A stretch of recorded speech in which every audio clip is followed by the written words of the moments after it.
Okay guys, welcome back to my channel. The part 3 video actually ended abruptly. I was having technical difficulties. Instead of trying to edit it all together, I just uploaded it like that.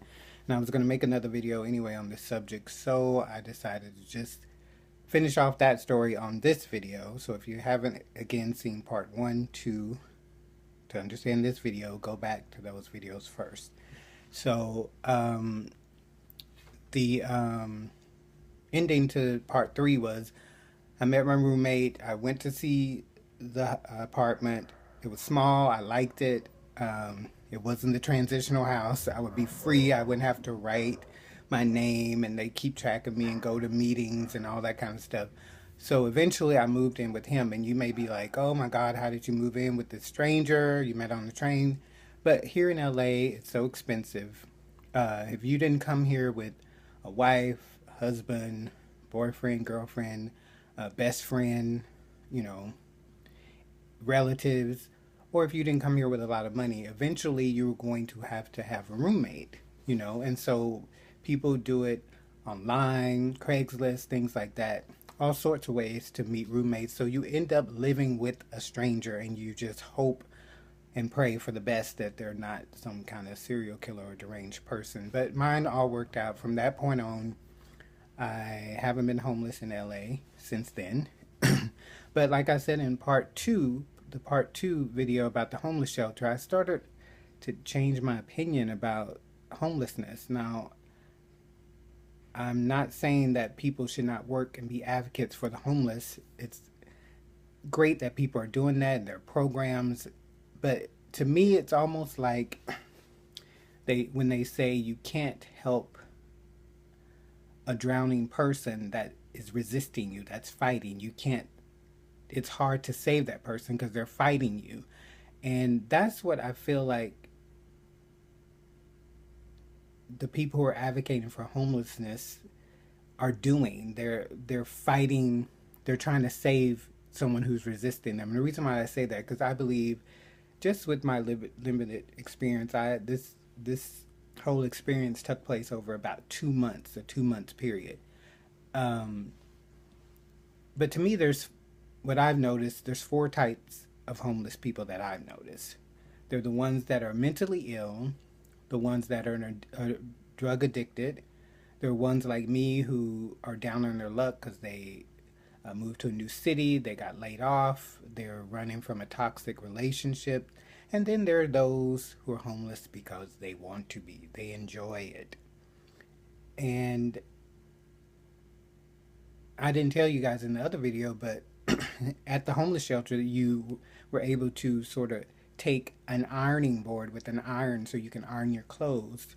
And I needed that because I was working, so I had to, iron my clothes for uh, the work tomorrow, the work in the morning. So there was a guy, he had the ironing board and he was ironing. He was dressed nice, young guy, didn't look homeless at all. So I went over there and started talking to him and I'm like, oh, you're ironing for work? He said, no, I'm ironing because I got a hot date tonight and I'm like, well, you're in the homeless shelter. I didn't know if we could leave once we're there or not. I never, but maybe we could, but I never discovered that. But he was saying that he was going to leave. He had a hot date. And I'm thinking, well, does this woman know you're in the homeless shelter? But he wasn't dressed like it. So if you met him on the street, you never would have imagined that he was homeless. Just like me, if you would have saw me on the street, you wouldn't have known. So, and again, like I said in the other video, he knew mostly all those guys that was there. It was like 100 guys there, and they were all, I told you in another video, shaking hands like they haven't seen each other in a long time. And they did not look homeless, the ones that were doing that. They just wanted to be homeless. They didn't want the responsibility of life. And so to me, to advocate and fight to end homelessness, you're fighting a victim who's going to resist you. The mentally ill, they need help. They need a facility. They need somewhere to get treatment in order to get off the street. The drug addicted person, the alcoholic, same thing. They need help. They need treatment in order to get off the street.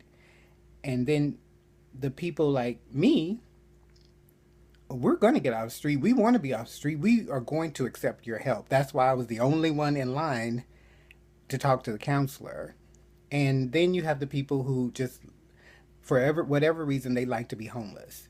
They're going to resist you. Those people want to be in that state. You know what I'm saying? So to me, it's homelessness is a very strange issue now that I've experienced it. You know what I'm saying? Now, before I experienced it, I thought about it in such a different way. I thought, oh, every time I saw a homeless person, oh my God, I feel so sorry for them. They're homeless. But now it's like, well, wait a minute.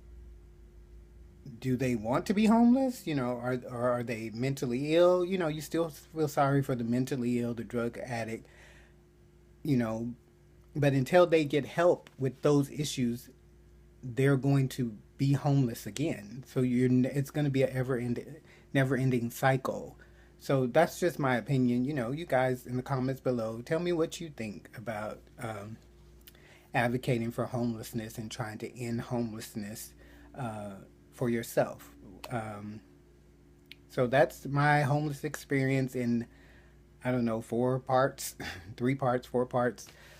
So until the next video, thank you guys. Hope you enjoy, subscribe, and follow me on this personal journey, this video diary of sorts, where I share my thoughts, feelings, and experiences.